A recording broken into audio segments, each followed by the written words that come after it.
Hello, viewers. I'm SB, And I'm Amabel.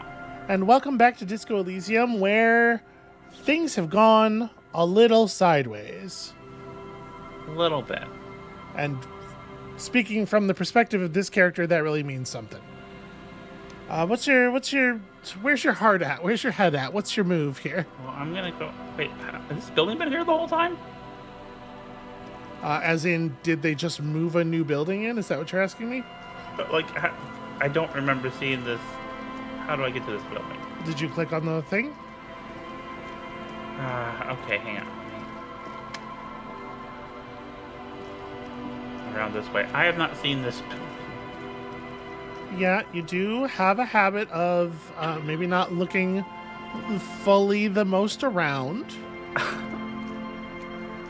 I'm not out here steering. I'm just, I'm trying to... Yeah, no, I appreciate it. But for the most part, trying to let it happen as it's going to happen. I feel silly. There's a whole... Let me speed it along then. Yeah, there's a whole ass building here. It's crazy.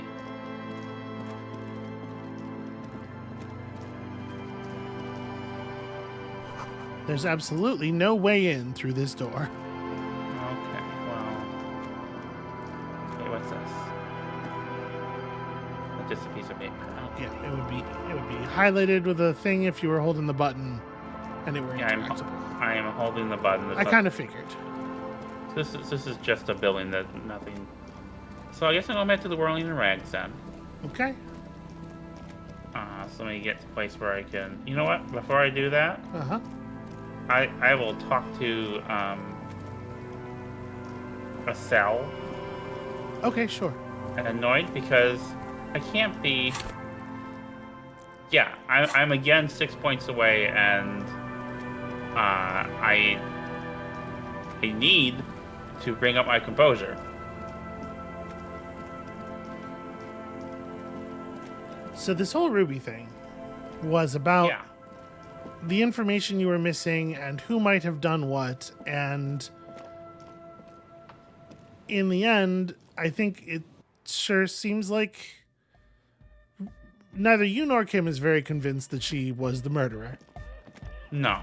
And that's kind of all you've got, and really that's, in terms of like the case as a whole, I think that maybe is it's made things worse. You have less to go on now. Oh, there she is. Okay. She's whistling a melody, her trusty contact mic attached to a wooden pulpit. At the sound of your footsteps, she stops what she was doing and turns to you.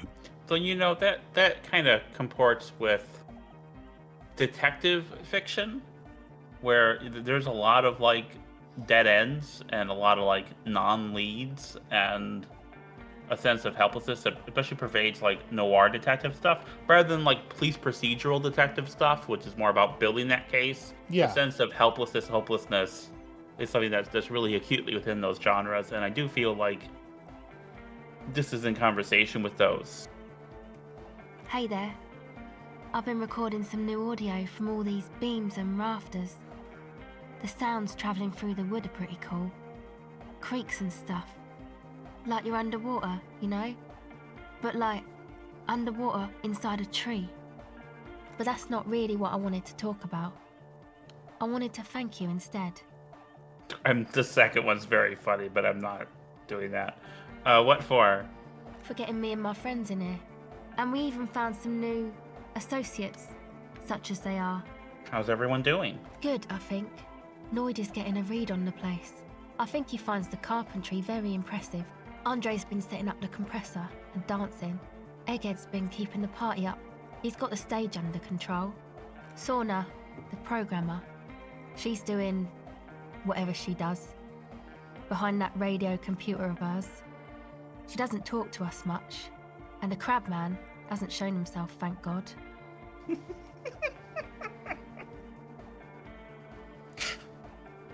I'm sorry, the crab man, I mean, I know the crab man, obviously, from our previous encounter, but you and I have been watching a lot of stuff that involves scuttling. like scuttling sea creatures, and Uh-huh. I was thinking of like a crab Yep. doing Okay. a little scuttle, Fair enough. and also thinking of how sometimes you will do a scuttle. It's very good. Now, can you tell me about your associates? Sure. You helped us out. I can repay the favor. What do you want to know? Tell me about Suna. Ah, she's a bit odd, I have to say. Doesn't talk much. I'm not really sure how to vibe with her, you know? Seems like she's not in a very good mood most of the time. But earlier today, she told me about Welkins. And she seemed oddly happy, like she had some idea with those little creatures. Some artistic idea. I didn't really listen, I was busy with my mic. What do you think of the Crab Man? Oh, the crab man. Still gives me the creeps the way he moves. But he doesn't actually come down that much, just climbs around the rafters. I just try to stay away from the crab man. But he talks to Noid. They seem to have some thing going on. Oh, he talks to Noid? What for? Beats me. Noid said they get along somehow. They're both crazy enough, I guess. What does he do up there? Who knows? He doesn't really answer our questions, see? Not that it's easy to ask them. What are we supposed to do, yell up at the tower? Thanks. About the others. Who do you want to know about? Tell me about Andre. Andre? He's a cool guy. Doesn't really come off as one, but he is. To me, at least. He takes care of shit. Sorry. I mean, he's got a vision. For what life should be, you know? He tries to push things until everything falls into place. He's an organizer. What has he organized? Nothing. But then again, there's nothing to organise around here either. He really wants this church thing to work. Must have taken it as a sign when he found it abandoned like that. Said it was an augury. I don't know where he got that from. Andre's not super intelligent. I've never seen him so psyched about anything though. And he's often psyched. Looks sort of desperate, like it's his last chance or something. Or maybe he was just high. I mean, not that he does drugs, just high, you know?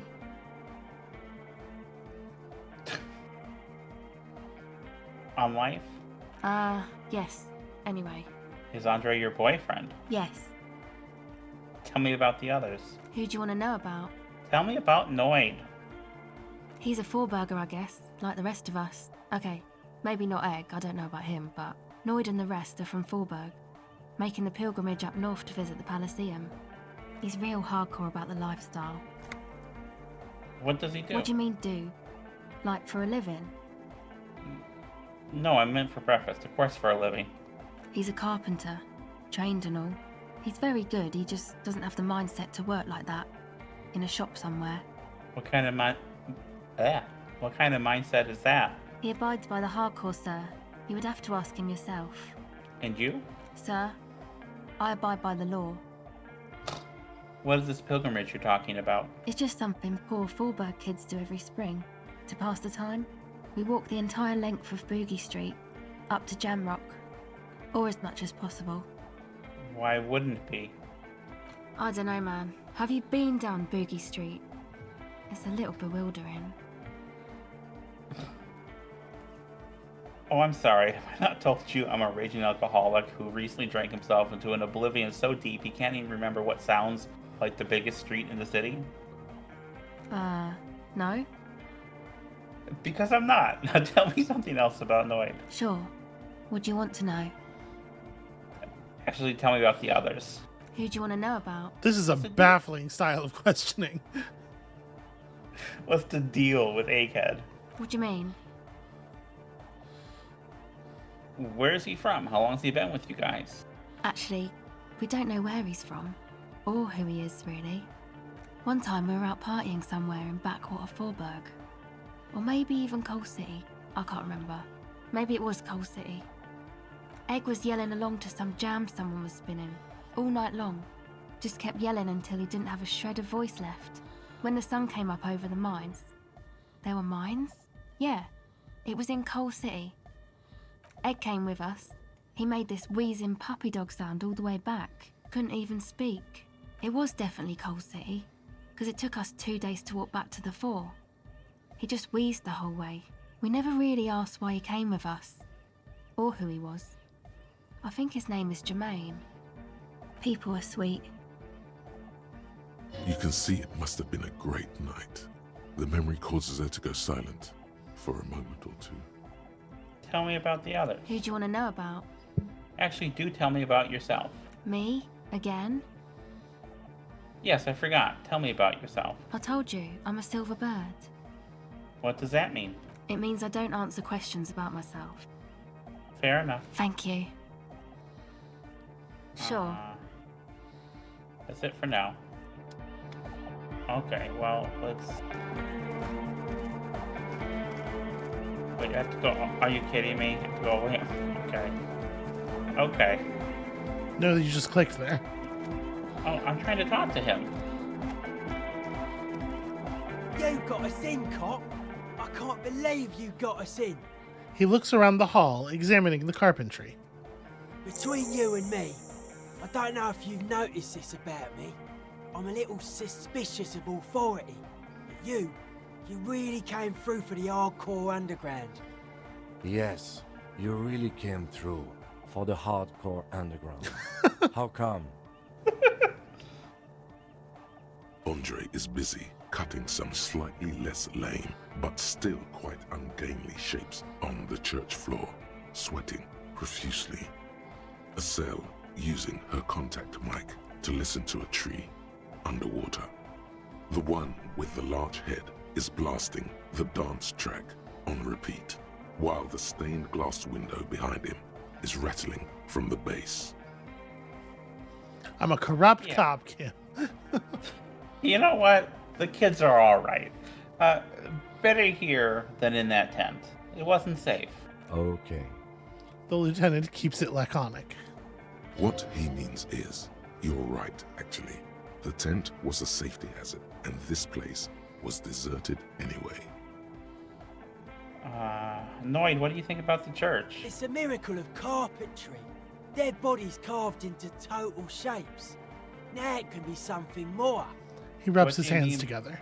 By dead bodies. Dead bodies are perennial plants. Sigma functions have left this place. It's a good thing we came along. The spiritual collapse has been total. Okay, then. Okay, Let's talk about something else. sure. Take care. I don't actually like Noid. I just... Okay, fair enough. Come on. Run. It would be disrespectful to run in the church, Amabel. Okay. Well, first thing I'm gonna do... Composure... Where's composure at? Bottom right. Level that up. Okay. I'm accepting changes and closing. Yeah? All Alright.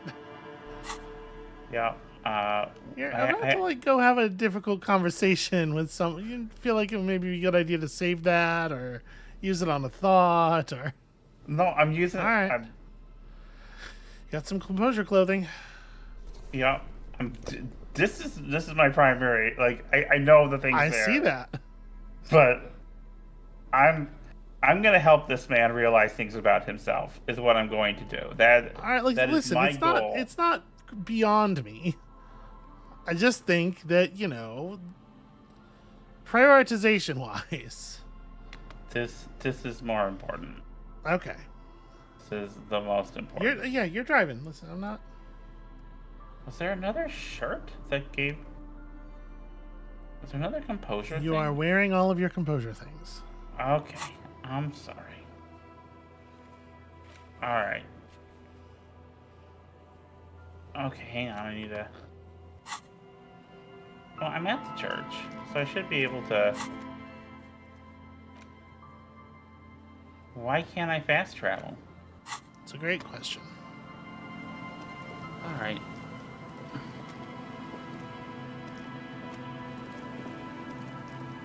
So I just have to take the long way around.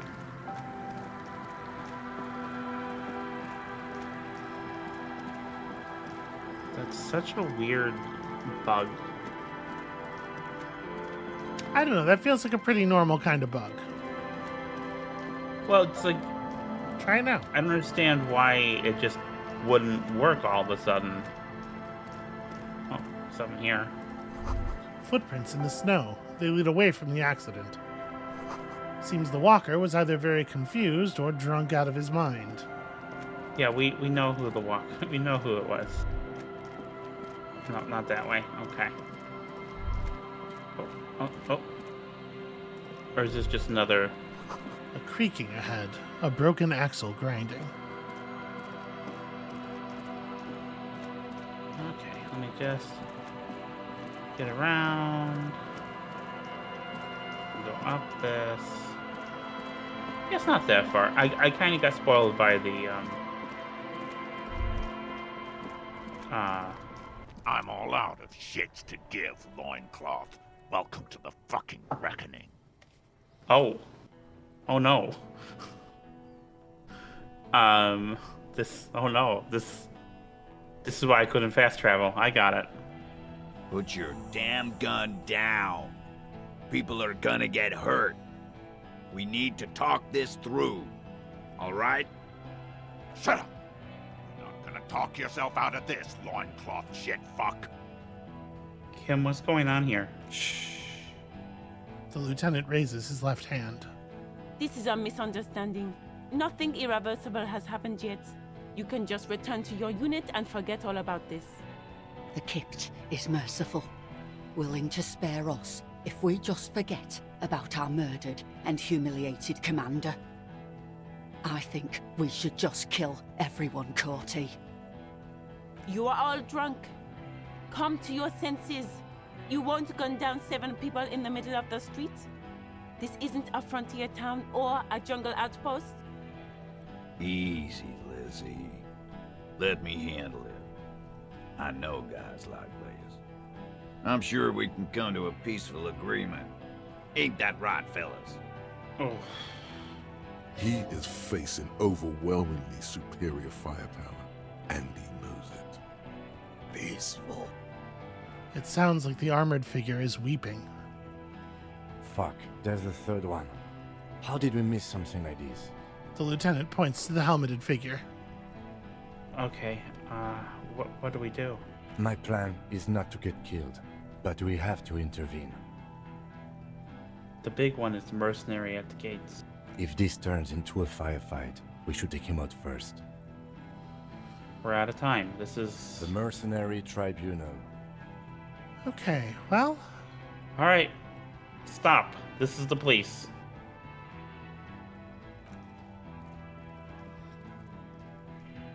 Get lost, comedian. You cops had your chance. Now it's fucking time for some justice. he licks his lips, waving his gun at the crowd. Losing his balance for a moment, he staggers backward. Pig fuck! Is the only word you can make out. Presumably there's supposed to be more sounds, and you only make out that word. Yeah. Easy now. No one needs to die here today. Oh, people are gonna die today. We're not leaving it like this. These tribals hung him up for everyone to see. No one is going to kill anyone. Let's just put the guns down and talk like civilized human beings. With a wordless gurgle, the killer loads his long rifle. The leader gives a small nod to the helmeted man. You feel your fists contract as you stand there between these men, all carrying real weapons. No, it's okay. Soften him up and trust the others to attack if it comes to that. Make him talk. Present an argument. I'm barely keeping you together here. This is it. If you talk to him, he will rattle you, not the other way around. Well, okay, you maybe have some moves here. Okay. That's 72. It's the same percentage. I'll try this one. Talk about the hanged man. Dangerous. Ask about him first. You don't want personal facts about his dead friend coming out of your mouth. He has to start it. Who are you, Cordy? Sergeant Major Raoul Cortiner, reporting in to burn this fucking mud hut to the ground. He points at the whirling in rags. Click, click, click. The realization comes to you like a picture puzzle coming together. His name is Raoul Courtenay. The dead man's name is Elise Courtenay. He's brothers with the deceased. Yeah, I mean, that's... We kind of figured that out already. For killing, maiming, and humiliating our commanding officer, you're all sentenced to death by lead. Okay. Okay, so let's see. I can say I know that name. I can talk about the leaf compactor, which is like trying to show some kind of sympathy.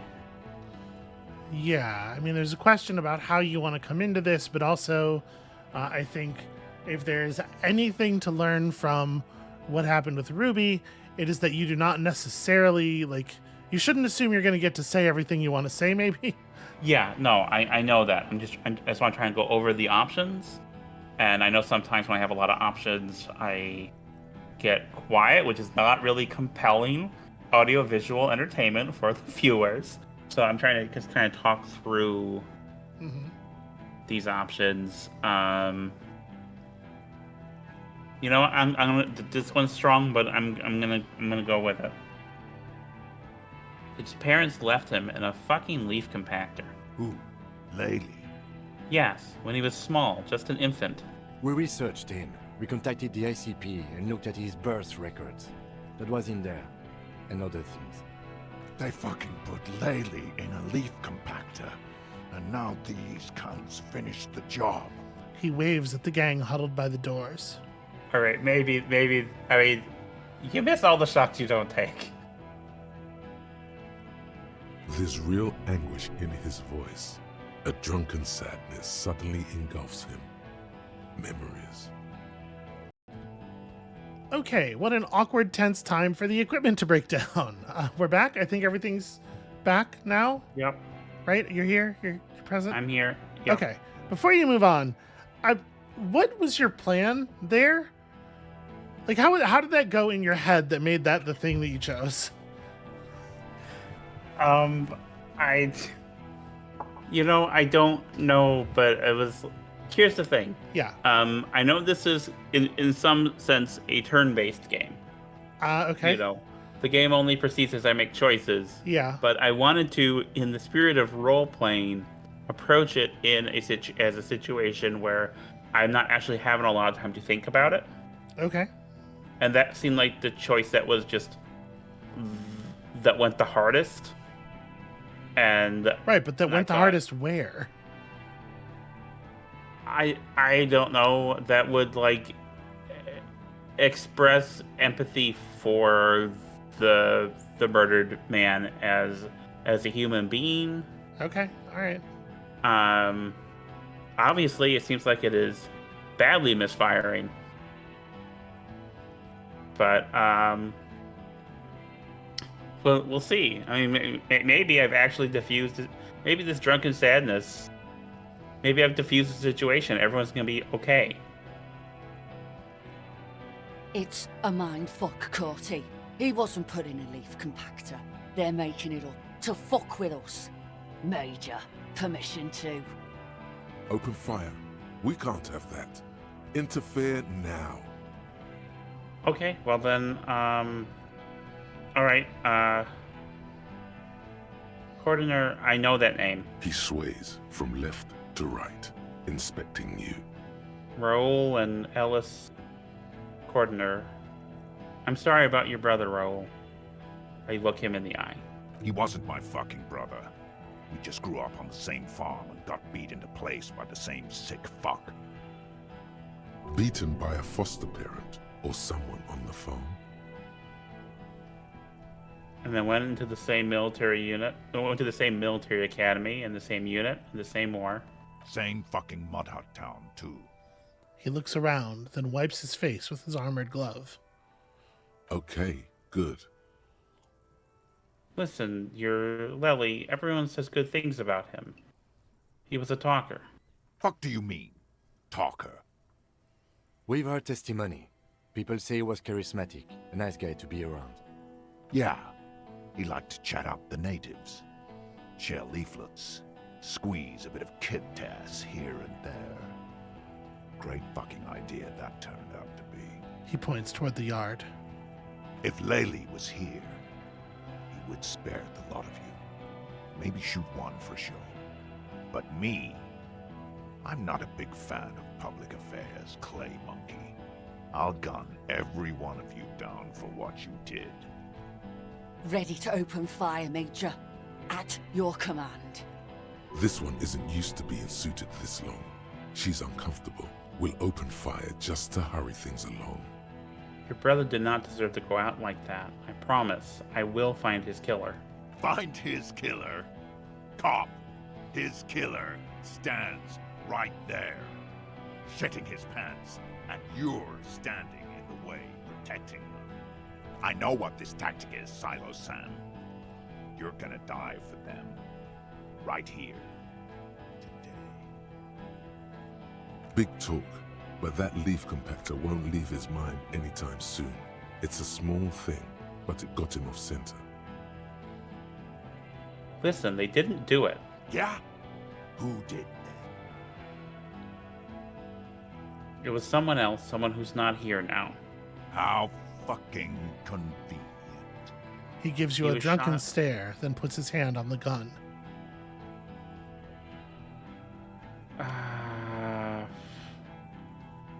He was shot from a great distance. A sniper did it.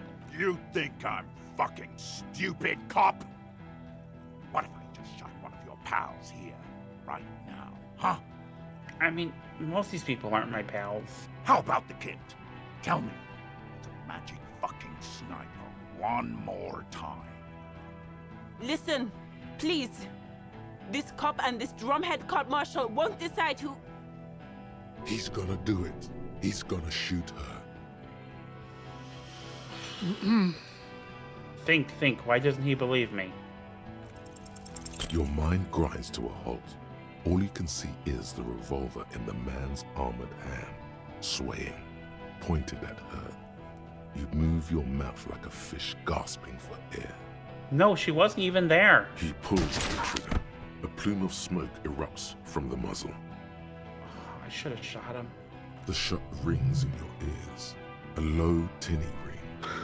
Then the Hardy Boys yell something. I'm okay.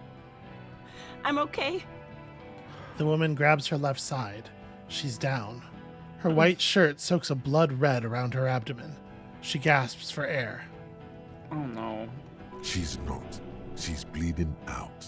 If she doesn't get help in 10 minutes, she'll die. Fuck this! The man starts pulling something from his pocket. Gene! Cancel Lizzie! Now!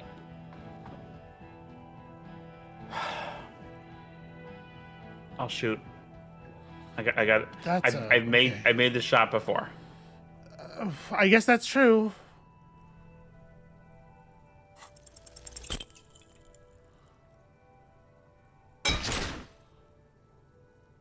A small explosion expels the bullet from the chamber. With a puff of smoke, it hits the man square in the chest, producing a soft clicking sound in the armor. Go ahead! Give it another try. The man doesn't even move. He's smiling.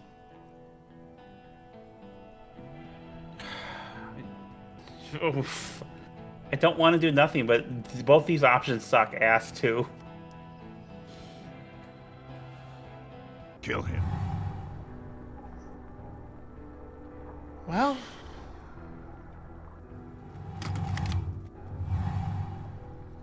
To your right, the killer raises his rifle and takes aim at you. His moves are steady, but the long barrel of the rifle sways slowly.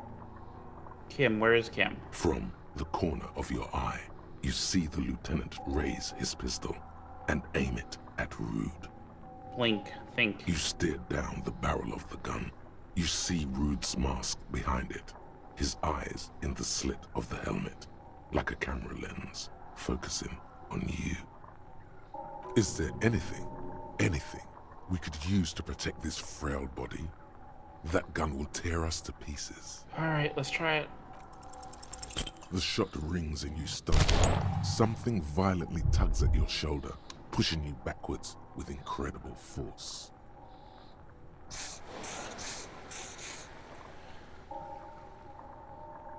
A volcano of burning pain erupts from your left shoulder. The pain flows over your entire body like an awful shock.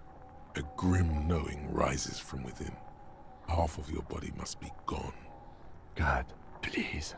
The lieutenant says quietly, without trembling. He aims, face pale. Then, 2 shots ring, and you hear a scream. But you're too hurt to see who got hit. Kim, did he hit the rifleman? Blood gushes from the helmet's eye sockets as Rude staggers back, disoriented. The sounds coming from his helmet are not human. An unbelievable shot from the lieutenant. Who screamed? Glenn, dying in a puddle of blood behind you. His mangled torso has 2 gunshot wounds. Blood gushes out of them like red geysers. 2 cold eyes looking at you through all the smoke and panic, and a pistol raised, aiming at your chest, point blank. Then the man squeezes the trigger. I look him in the eye. A look of happiness. His eyes seem unnaturally bright, shining like stars. Something in the fear must distort him somehow. He is evil, and the end. Here it comes. Death. Alright, Half-Life. Let's make it not death.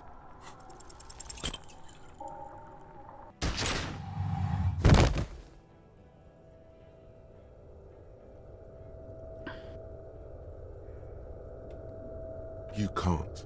There is no time. Something inside your pelvis explodes. Your entire lower body is on fire, and your legs can't support you. You fall down like a rag doll.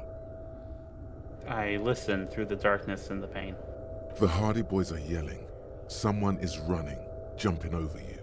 In the background you hear gunfire shatter glass, and then a man in pain. A familiar sound.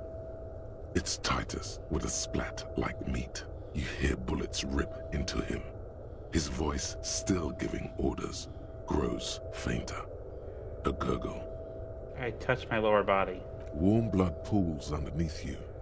It's sticky, and there's so much of it. Don't go into shock. Hold on. What parts of me are missing? Most of what's down there. Oh God. It's all gone. Open your eyes now. You have to see what's happening. Okay, I try to open my eyes. What do I see? You're bleeding out. Nothing. Darkness, blurring lights of pain. Out of it, a silhouette emerges, crouching over you. A familiar voice filled with urgency and fear. Oh. Oh, God, these choices. I think I'm gonna do the third one, and like, I didn't know who I was. Like, legitimately as a player, I didn't, but as a character note, him as a character being so ashamed he kind of talked himself into thinking he had amnesia. I think that's what I'm going with. I think that's the one I have to choose. Okay, it's not true. It's not true, though. Like, you're describing a situation that isn't what's happening. What? You've been living inside this head all these... You know that that's not true. Yeah, but Gun Down the Line, that's not... Okay, I'm just saying that even if you say that thing, it's not true.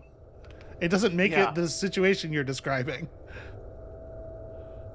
Kim, I lied about not remembering who I am. I made it up. I remember everything. Stay with me. You feel burning hot tears streaming from your eyes. I'm a fucking failure. The love of my life left me. Yes, keep talking. You hear me? Stay awake. But you can't. It's so hard. Your eyelids grow heavy, and the sounds ever more distant. And A cold comes over you. The lieutenant, too, is somewhere far away, almost gone, when suddenly you sense something behind him. No. No, no, no. A shadow towering.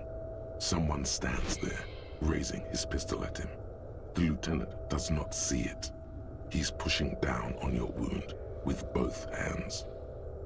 No. Kim. I'm glad he trusts me. That's nice. No, you scream.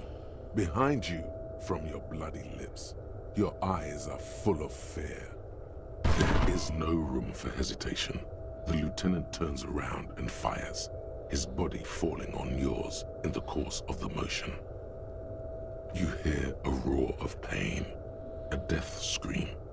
The sound disappears like someone pressed stop on the tape. The hulking figure, too, is gone. And so is Kim. And the whole world. How you doing? I'm so glad I passed that check. I think if I failed that check, that would have broke me. You okay? I'm okay. Yeah, we'll keep. I will fall into total darkness. We'll keep going. Okay. Well, that's tense. That's real tense, and yeah, the way it uses the checks, the system of checks, and the way the red checks are coming fast and furious. Like, this is very well designed and very effective. This is death. One more door, baby. One more door. Will I be a ghost now? Brother, you already were a ghost. Up there, screaming along with all of them, scaring each other, haunting each other. It's the living who are ghosts. The dead are silent. They don't rattle windows or write letters in blood. The living do. Leave them behind. Rest. No, let me back into the fight. The fight? There is no fight. The fight is over. It was lost 1,000 years ago. You have laid here forever. Keep falling deeper. Take the door. He's not taking it. His body is not taking it. Oh God, no. He's not disintegrating. He's swelling up instead. Over the hours, hurting, moaning in his sleep. Can I take a moment here to just say I think it's a really smart choice to have the limbic system, the ancient reptilian brain, and then all the aspects of his psyche having different voice actors. Like, a bunch of them are underneath that one guy. But having these two other voices is a really smart choice. And I like it a lot. And rotting, and being disinfected, and smelling of drugs, and feeling saliva in his mouth. Drifting in painkillers, thrashing in his wound sleep. He can't go. Not before the case is solved. You're thirsty. Reach for the glass of water by the bed. The world is still there. Sleep some more. Hours turn to days. Soon we will get up again and go through it again. Finally, we know what the infernal engine was outside. The clarion call. It was him. He is the infernal engine. He never stops. He only gets worse.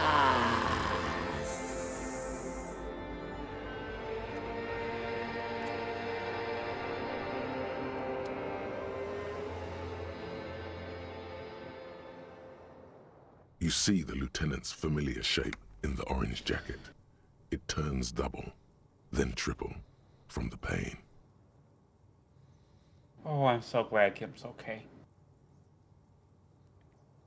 It's nothing. You're alive. That's what matters. Kim. Sunrise, Arabellon. The lieutenant says. He's in the middle of a freshly cleaned room, with the fan above his head like a halo. His face is covered in bruises.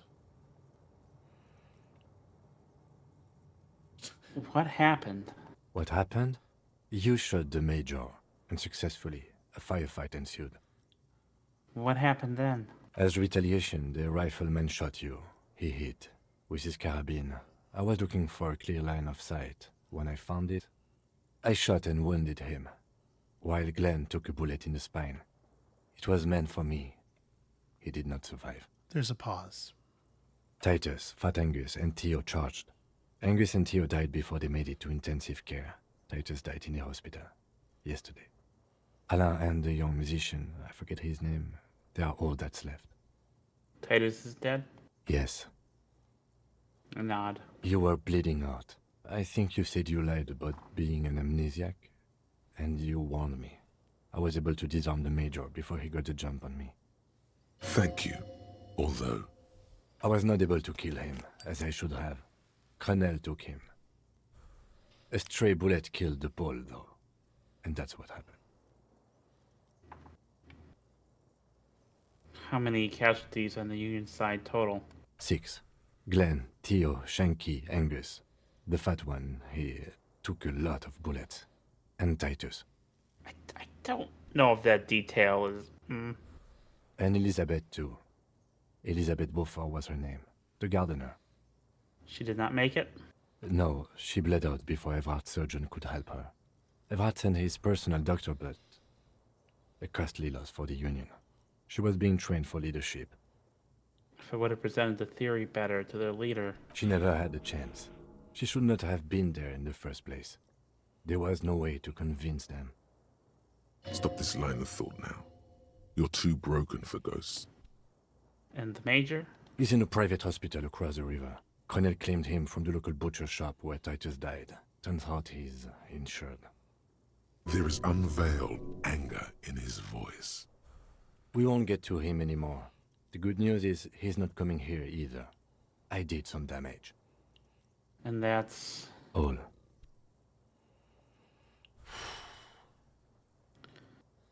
An absolute disaster. It's a total shit show, Kim. Yes, officer. 6 people are dead. It's not a success. Strange thing there. +1. Ruby. Well, I think Kim already counted Ruby, it sounds like. But what's done is done. The violence is cordoned off. The Hornets did not get into the beehive. The worst scenario has not materialized. Yet. And we are still alive. Both of us. He did not expect you both to survive once you stepped between those two armies. His smoking, his hunched back. You have it worse, but he took a real beating. That cigarette has medicinal purposes. The room, it's clean. Mr. Gart cleaned it. It took him an entire day. How long have I been out? 2 days, in and out. You've been up enough to take Dramamine and curse. And drink water. What did you say? Sunrise? Sunrise Parabellum. Sunrise, prepare for war. It's an old revolutionary saying. Is it war today? The gates of the harbor are boarded up. The streets are a little more empty. Apocalyptic violence is yet to erupt, I am relieved to say. He looks out the window. I think we may have held it off, for now. Barely. Good. Yes, we have also completely failed. But that's okay. How bad am I hurt? Pretty bad, officer. You've suffered 2 wounds. The first is below your shoulder. The bullet passed through your shoulder blade, luckily missing your lung and heart. The second shot hit you in the thigh, the left quadriceps. No major arteries were nicked, but the bullet had to be removed. Bacterial infection was treated with mercurochrome. Can I walk? We will see. Through tears and blood and stitches tearing, it should be possible. Are you hurt? Not very. I have a concussion from the Major beating me with the butt of his gun. I tried to not move too much. Things would be worse if you didn't warn me. Thank you. I did not see him coming. Stupid of me. Has anyone from my station been to see me? No. A man and a woman sit in the front seat of an armored motor carriage. The woman is driving. The man lights a cigarette. Jean Vicmer is his name. The asphalt vanishes under the wheels of the machine. Ahead, harbor cranes rise to the sky. Back to that shithole, he says. They don't care about me at all. I called your station after the fight. The injury was logged in. They told me they've sent officers to join you on the site. Odd. You haven't seen any, have you? I'm sure they're worried about you. If not my station, then who treated me? I did. Thank you. No need. Okay.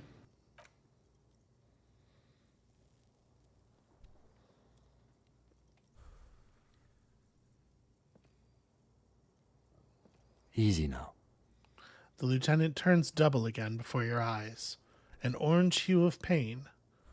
You can take it. Just don't lean on that leg of yours too heavily. How are you? I'm very bad, Kim. Things are very bad. The lieutenant doesn't reply, just looks at you teetering on your feet. He thinks you should sit back down. Back straight now. You're not sitting anywhere. What happens now, Kim? I honestly don't know. But I don't know either. We can't talk to Everard. The harbor is in lockdown. Everyone in there is outside our grasp now. And Joyce has left too. Joyce is gone? Yes, she left yesterday morning. To meet the board of Wild Pines, or that is what I've heard. There's a pin somewhere in the machine that keeps Connell from sending in a death squad. He looks out the window. Maybe it's her. Maybe she kept her hand. Either way, Ruby's gone. And Classio too. We really should have arrested her, you know? Who did it then, Kim? Who killed the hanged man? I don't know. I think the theory you presented, it's someone else outside our circle of suspects, was right. It better be. Everyone within the circle is either dead or gone. Honestly, I think our investigation has not produced a single credible suspect.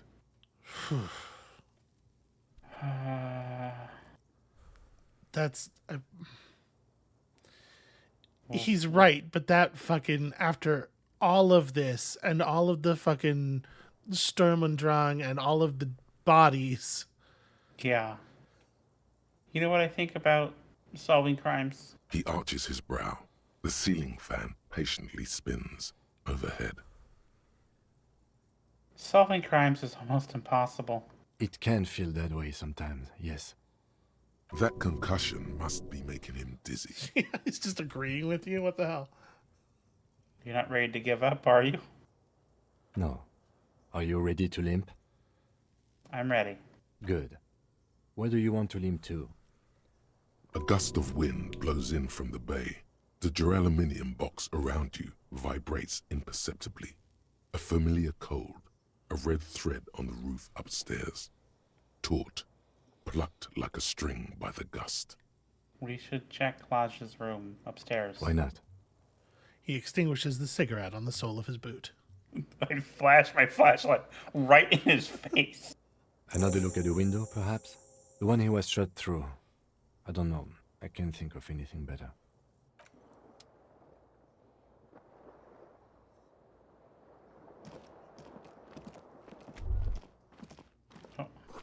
Look, the door is open. You can walk right into Kim's room. I'm not gonna... The bathroom mirror has been wiped completely. Okay. You see gleaming white enamel. No bodies, no bottles inside. No bodies either, but that's not what it says. This stereo 8 player has been reunited with its right speaker. Alright. Actually, before I go up there, I'm gonna see... Oh. Ouch, that leg hurts. Maybe if you don't run, it'll be okay? Alright, no, I... Immediately. Immediately. I'm gonna go downstairs first and see if I can. No, don't run. Well, there he is. Yeah, okay. This is the most important thing of my day. Hi again, Gendarme. What is it about the way that he carries himself? 28% check. This is doable. Cross my fingers. Could he be a member of the homosexual underground? Yes, this man is definitely one of the homos. I've seen them homos with my own eyes. Physical instrument. You need to unpack some things, my friend. No, physical instrument's This allowed to say that. Sexual thing seems interesting. Ask around. Become involved. Are you part of the homosexual underground? The homosexual underground? The smoker sits up immediately, his eyes wide with amused surprise. A honeyed smile lingers on his lips. Why, yes, I am, officer. Why? Do you want to investigate? Yes, I want to hear more about this homosexual underground you're part of. Oh, it's a pleasure group. A sub rosa pleasure group congregating in cellars under the cover of night. Saturday night. Sometimes even Friday night. What about Thursday night? Or Thursday night. Sometimes the congregating doesn't even end. It carries on into our daily life. He lowers his voice conspiratorially and looks around. But why do you convene? What do you do? Oh, we're ambitious. We want to destroy the last vestiges of meaning, the last things people in Revachol have to hold on to, the true symbols of security. The meaning of man and woman, mother and father, their marriage. Everything will be constantly shifting and moving under our rule. The future will belong to a circus of identities just spinning around, surreal and unreal. You won't even know who you are anymore. Yeah, disfigure the face of God. Where's that shirt? I forget what the Pope said the queers were doing. I have it written on a shirt somewhere around here. Okay. Does it have anything to do with disco? Yes, we listen to a lot of disco. Some say we engineered disco to spread our vision of a vertiginous, ever-changing society, where all there is a razzle-dazzle of gold. We are going to change the family unit with all this razzmatazz and finger dancing. And with mysteries. Of course, the mysteries are also of sexual nature, very esoteric. I do like disco. Maybe I should get into it. You can't just get into it. You have to be born into it. One is either already in the homosexual movement or forever excluded from it. Oh no. What if I can't remember? I don't think that... Sometimes we live in a society that makes it difficult for us to see and recognize ourselves and accept parts of ourselves. And I don't think that this is the best way to help people realize themselves. Smoker on the balcony. In the whirling. What if I can't remember whether I'm in or not? What if I can't remember anything about my life aside from the fact that I like disco? Beautiful. Beautiful. That's exactly what we're looking for. Who knows, maybe you were homosexual in the past. Maybe all of that has been repressed. He circles his hands around you.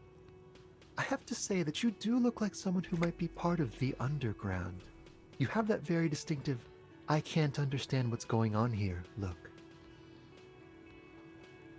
This is going to be like a 20-hour mind project for me. 20 hours at least. Absolutely wonderful.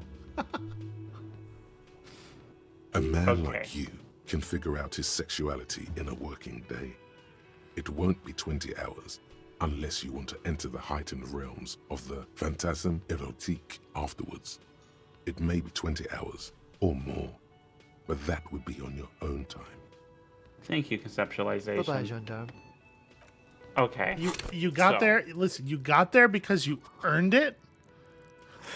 I am 1 point away. Happy Pride. I am 1 point away from being able to do that thought. Which I very much... Hey, get the cursor over there. How am I going to read it if you're... All right. It's like you don't even like words. See, look at that. Research time, 8 hours. Easy. You see mysterious strangers in the night, leaning against unlit doorways, engaged in hushed conversation. A shadowy cabal exchanging looks, whispering in dark alleys and unmarked locales. A radical cell conspiring against the state, and perhaps even against man and woman. Was that a secret handshake? What's going on? Who are these secretive people? How will they accomplish their sinister and world-altering goals? And most importantly, are you one of them? You could be. Maybe you forgot.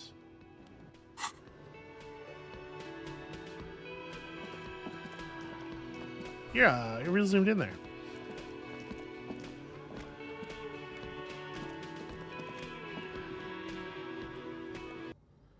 I found a picture of the shirt. It's disfiguring the face of man and woman is part of our remit, according to the Pope. Popes are like that, though, you know? Also, I think this was the previous Pope. Not that the new one's hugely different on the subject, but... No. Next to the stack of bills, you see a note. A few lines jotted down in large, uneven handwriting, just as the writer was about to rush out the door. I'm sorry, I fucked everyone over. P.S. I didn't kill him. P.P.S. Gift upstairs. A gift? The lieutenant turns to the staircase suspiciously, looking for any signs of another presence in the shadows above. What could this gift be? I am not drawing my gun. Yet. But I don't like gifts. Just don't walk into another radio trap, okay? Seems she left in a hurry. It's hardly surprising. Well...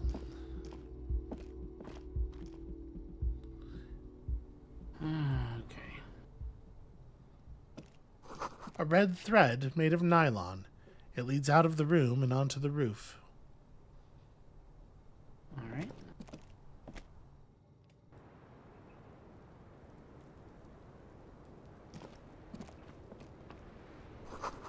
The thread is tied to the antenna.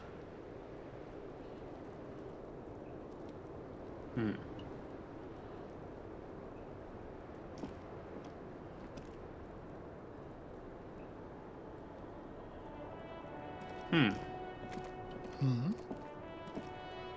Perhaps have a... maybe you can talk to your partner about it or something. I don't know. Yes? Maybe not. Hang on, let Maybe me... you can talk to this door about it.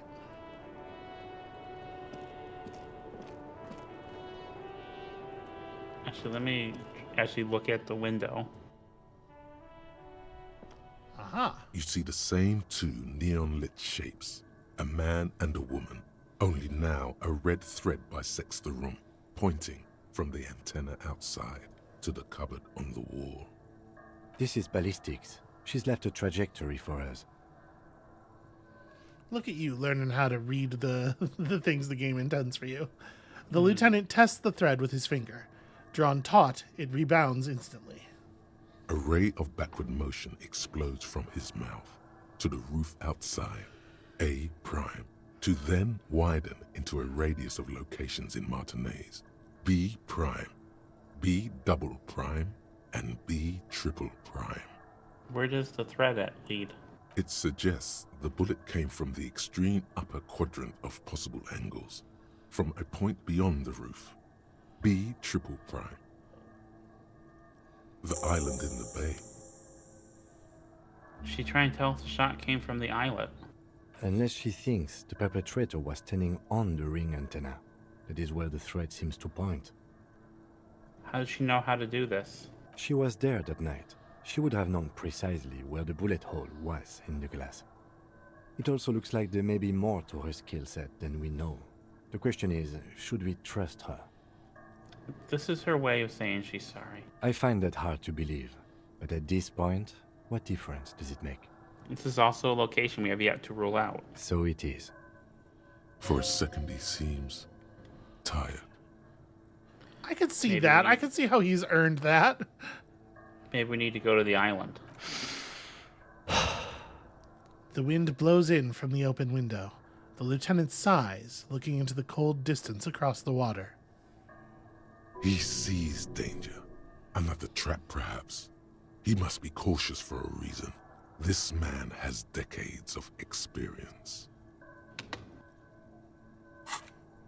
Hang on. You gotta... Oh, maybe you can do it in the conversation.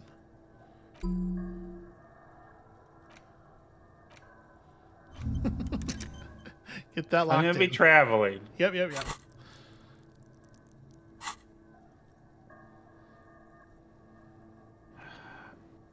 You're not afraid, are you? No, I just don't want to walk into another embarrassment. I am a creature of pride, you see. I'm afraid of becoming a joke. Hey, listen, aren't we all? It's not something he's proud of, but that's the way it is. I'm going to the island. Are you in? Of course, of course. I mean, He takes a second to gather himself, then says, how do we get there?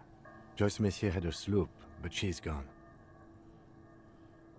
Lillian, the net picker, she's tarring her boat.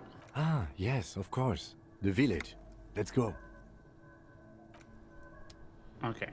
But before we do, I will try to get through this door.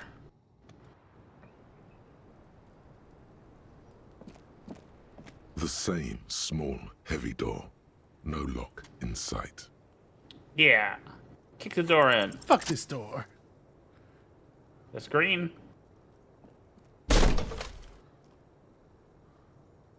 This time, something cracks inside. It is an unbelievably satisfying sound, filling you with a belief in your own body. Well, sounds like this time the property damage was at least resolutive. Would it hurt to look in? Thought it was an aces high moment, Kim. I don't know about that. The lieutenant smiles an uncomfortable smile. Let's see.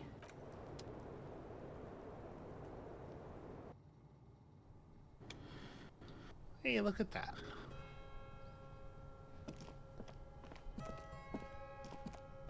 You clearly see footprints in the downy carpet of dust covering the workshop floor. Jackpot. These, unlike everything else here, are new. Someone's been here within the last week or two. 3 weeks maximum, from the dust coverage. It could easily have been 1 week too. You know, officer. He looks at you. This isn't bad at all. It was a good idea to see where that door leads. Commendable work bringing us to this place. Thank you. Let's have a closer look then. Large prints, most likely made by boots. The size is hard to determine. Sole could be bigger than vamp. The soles have left the pattern, uniform, horizontal lines. Everything around you is quiet. The prints crisscross the workshop floor. Okay, what does this mean? It means someone snuck through what seems like a secret route, leading to the roof, from where you can shoot our victim. This is significant. These prints, officer, could be the prints of our killer. It's a different theory, though. Yeah, Let's move well, on. you were supposed to find this earlier. Oh, well. The pinball machine has been taken apart and gutted.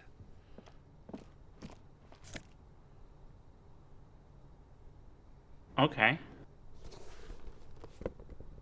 Pinball Maker's Code. What? Schematics for a pinball machine. Futurism themed. Boxes of tools and replacement parts line the shelves. There's a window here. Small windows taped shut with black plastic. You can't see outside.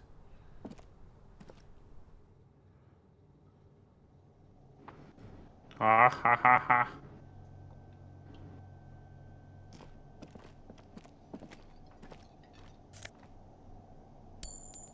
Not bad. A note. NB. The spare key is tied to the bush outside the corner room window. This pinball is white Diora. The back glass shows a female figure in mourning. Over there, in the corner. The pinball machine? Not just any pinball machine. This is the pinnacle of pinball. Cornelius Gordy and the Mountain Goats. It's lit. You can't wait to get your hands on it. Kim, are you seeing what I'm seeing? The pinball machine. Gordy's Goats, a classic. Wait, you've played it? A little. Let's take a closer look.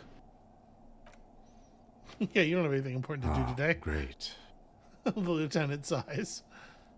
Cornelius Gordy and the Mountain Goats reads the golden lettering on top of the back box. There's a small column of text underneath. The machine is coin-operated. Get the game on, Fingerboy. Those flippers are ready. Okay, first I will lean closer and read Above the the text. painting of a mustached man climbing a hill, a column reads, inspired by the legend of Cornelius Gordy, taken on the world's tallest peak, Corpus Muindi.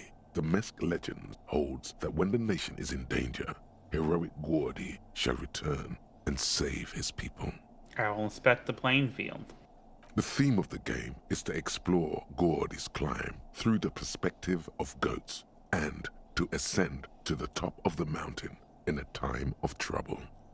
Oh, that remind me to ask you about something after. Okay. The peak of the mountain is at the top of the playfield. All the balls have small goat icons on them and represent the goats as they race up and down the mountain. Areas around the playfield represent Gordy's climb, places he was said to have camped, which the goats can discover. Get them to the summit. What's with all the goats? Indeed.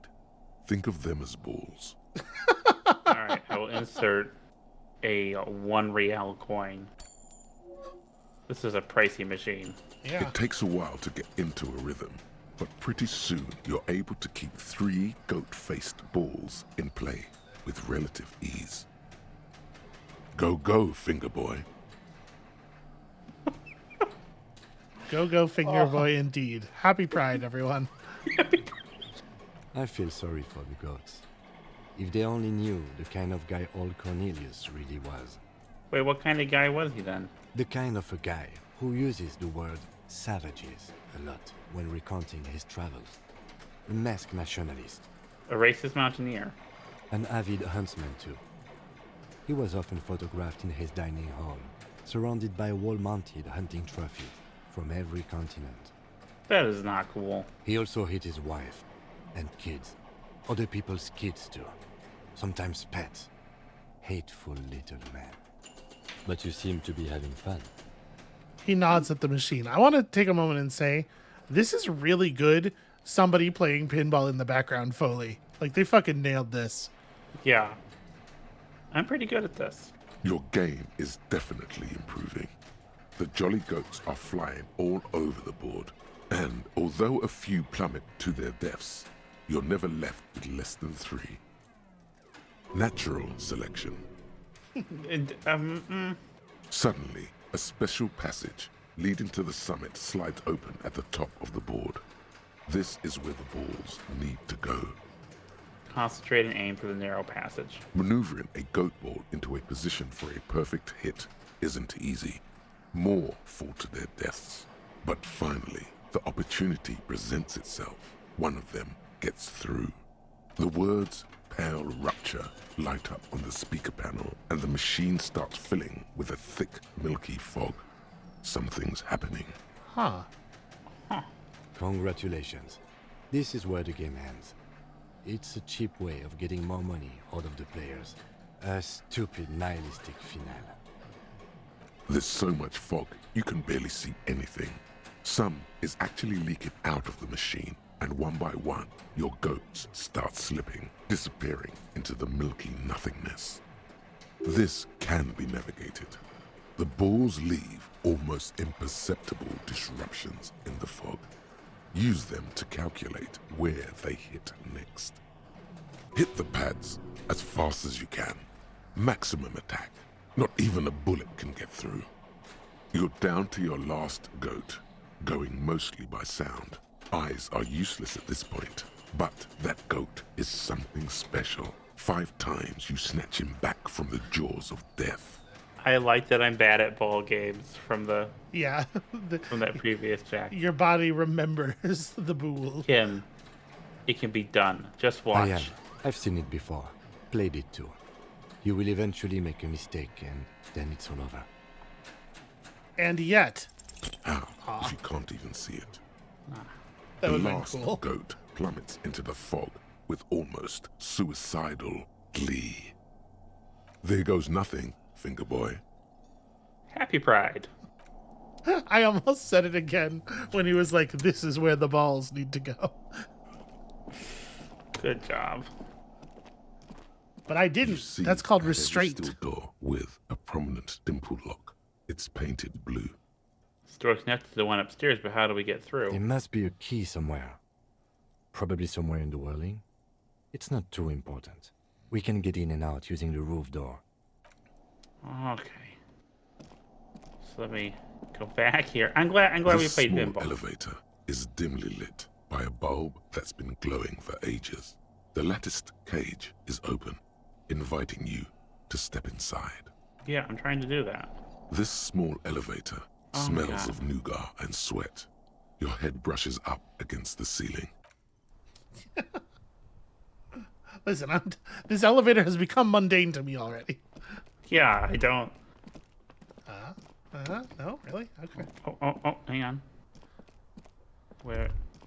So this is where they brought 40 pinball machines to fix them up. A long time ago.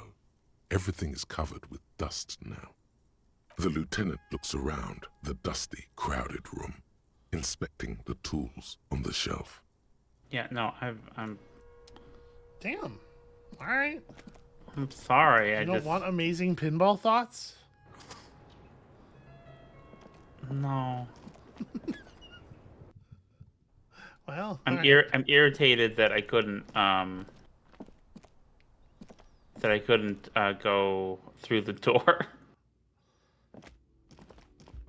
So what? So this is a tantrum? This is a tantrum. Yeah. Okay.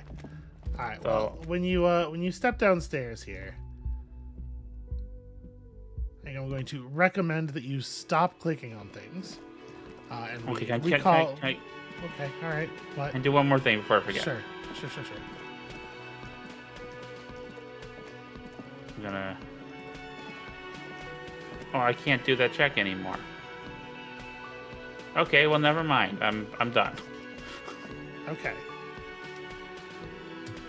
That's going to be it for us for today. Thank you all so much for watching, for suffering through this. This is an episode of it was high highs and low lows. This one. Yeah. But at least the worst did not occur. Most of the bad things that could occur did occur, but not literally all of them. And that's something. When you come back next time, we got one more idea. And we'll see you then.